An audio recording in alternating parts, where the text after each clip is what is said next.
Hello everyone and welcome to another News Coolum video and another plug side chat. For those of you who follow my channel, you'll know I recently reviewed the Kia Niro EV, and I know a lot of people seemed disappointed with my review in terms of my overall assessment. I realized after the fact that maybe some of my disappointments with the car became a little bit more apparent than I wanted in my review. And part of that has to do with the fact that I wasn't as impressed with it as I thought I would have been. And there are a couple of factors why. And first is I've been driving the Bolt EV for 2.5 years. If you see a new vehicle come on the stage 2.5 years later, you expect a lot of it. So yeah, there is an element of that. I'm operating at a different baseline than I think people who are coming from a shorter range, slower charging EV would be operating from. And I'm coming from a different baseline than I think people who are brand new to EVs would be coming from. So I'm a bit harder to impress just based on the nature of the vehicle I already own. But there's a second reason why I was less than impressed with the Kia Niro EV, and that's really actually the Nissan LEAF. I don't have extensive experience with the Nissan LEAF, but I am very familiar with it. I was able to see the 2018 refresh when they showed it at the LA Auto Show, and I was able to do an extended test drive of the 40 kilowatt hour LEAF. It was about a 1 hour ride and drive, but I got to test out a lot of the features and functionality.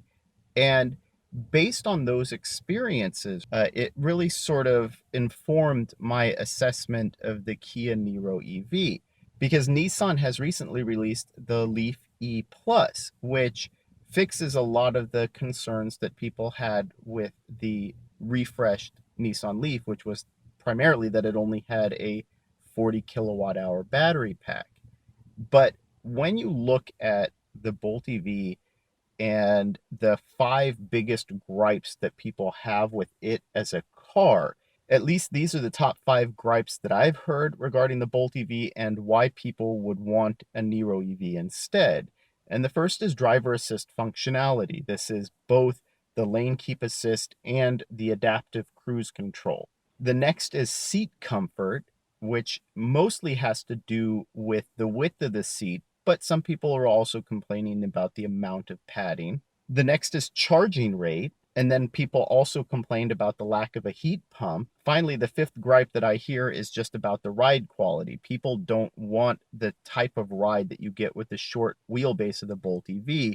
People seem to prefer more of that cruising, touring type of handling. And if you look at those five reasons, though, that's, I think, why the Niro EV let me down. The reason is I could point to the Nissan Leaf.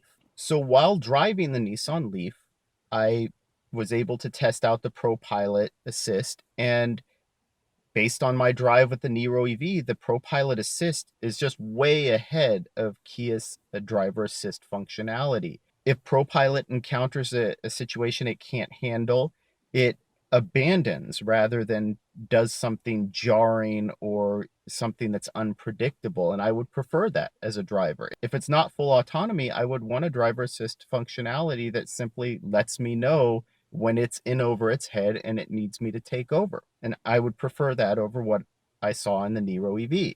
The next is, I talked about seat comfort. Well, the Nissan Leaf's seats are every bit as wide as the Niro EV seats, and frankly, they're just a lot more comfortable. So the Niro EV seats, yeah, they have ventilation and they're wide, but they're not as well padded as the Nissan Leaf seats. So the Nissan Leaf seats are basically as well padded as the Hyundai Kona electric seats, but with the size of the Niro EV seats. So essentially, you're getting the best of both worlds. In fact, the Nissan Leaf seats might actually be the most comfortable seats I've sat in any EV up to this point. And then, of course, there's the charging rate, which people cite a lot. So the Bolt EV charges at a max of 55 to 56 kilowatts. So the average charging rate up to 80% is maybe barely 40 kilowatts. Well, the Kia Niro EV improves on that significantly. The average charge rate up to 80% is about 60 kilowatts. In the Nissan Leaf E Plus, the average charge rate up to 80% is actually 70 kilowatts, and that's on a smaller battery. You're seeing significant time savings on charging between the Nissan Leaf E Plus and the Niro EV. And then, of course, we talk about the heat pump. People insist on they want to have a heat pump because it adds efficiency. Well, both vehicles have the heat pump. However, one of my gripes with the Niro EV is that the climate control system didn't feel finished. It would continue to blow air even when it was turned completely off. It didn't function well. The heater took a long time to wind up and actually produce any warm air at all. Well, the Leaf system that I tested, it just felt more functional, more finished, right? So same efficiencies, heat pump working, right? So maybe if Kia can fix all the quirks and issues with their climate control system, it would be on par with the Nissan Leafs. But right now, based on comparing the two, I would have to put the Nissan Leaf above the Niro EV. And then, of course, there's ride quality. Like I said, it's not my preference for a ride quality, but you look at the Nissan Leaf versus the Niro EV, they both ride very, very similarly in my experience. It's a softer ride on a longer wheelbase. It's not necessarily as dynamic, not necessarily as engaging, but it's what some people prefer. My point in all of this is if you go by each of those five biggest gripes with the Bolt EV and you say, well, the Niro EV is the clear winner over the Bolt EV. Well, if you value those things, sure, the Niro EV is better than the Bolt EV. However, if you value those things, you should also be looking at the Nissan Leaf E Plus because it does almost every single one of those five things better than the Niro EV does for less money. So I'm having a really hard time understanding why there's this stigma against the updated Nissan Leaf E Plus. I actually like it a lot as a car. I think if those are the things that you value, it should be very high on your list. And like I said, given the availability and the price, I think it compares very strongly against the Niro EV. In fact, there are really only two issues with the Nissan Leaf E Plus that I'm really worried about. And one of those is the choice to stick with a CHAdeMO standard. Now, I was upset when people tried to invalidate the Bolt EV because there was not enough public charging infrastructure. And okay, fine, it charges at over 50 kilowatts, but you're not going to find any 50 kilowatt chargers. And so I don't want to be a hypocrite and I don't want to burden the Leaf with what's really an issue with the public charging infrastructure, though to be fair, that CHAdeMO is not being supported in the same way as CCS.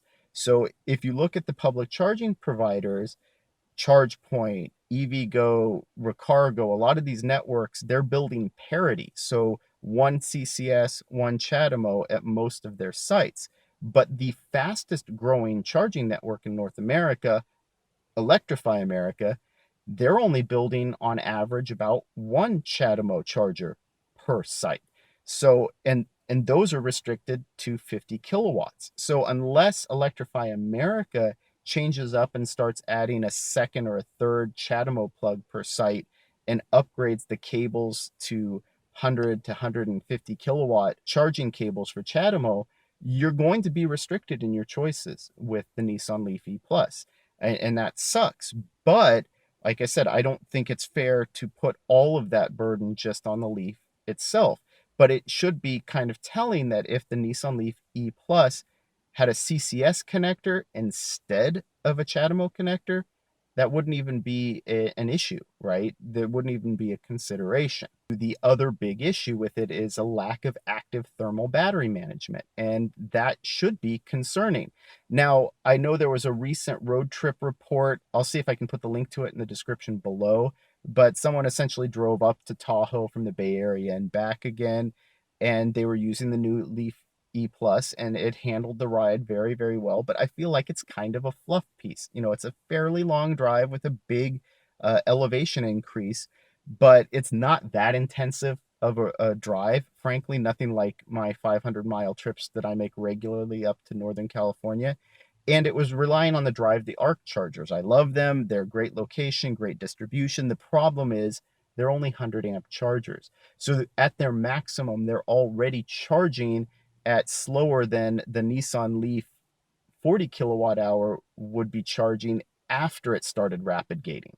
So I don't know if it's really even pushing hard enough to know in the E Plus whether you're seeing any sort of lowered or decreased charging rate.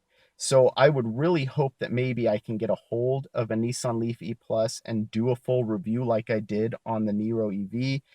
If that's something you would like to see, maybe like or comment below, because that could help me convince Nissan to let me borrow a car for a full review.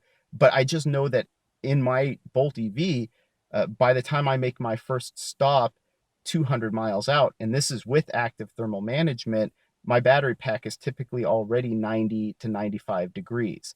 And that's just on normal driving, not on hot days or anything else. So I think there is some concern for how much that could affect repeated DC fast charging sessions, and how much you could see your battery heat up or possibly see your charging slow down over time. So those are questions, and I'd like to do a thorough testing just to see how the new Leaf E Plus handles it.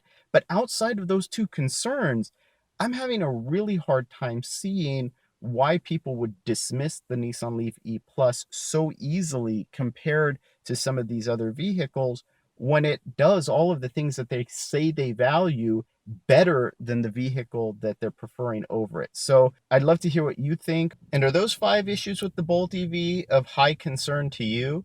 And if so, are you considering the Nissan Leaf E Plus as an alternative to something like the Kia Niro EV? If you enjoyed this video, please like and subscribe. It really does help out the channel, and thank you for watching.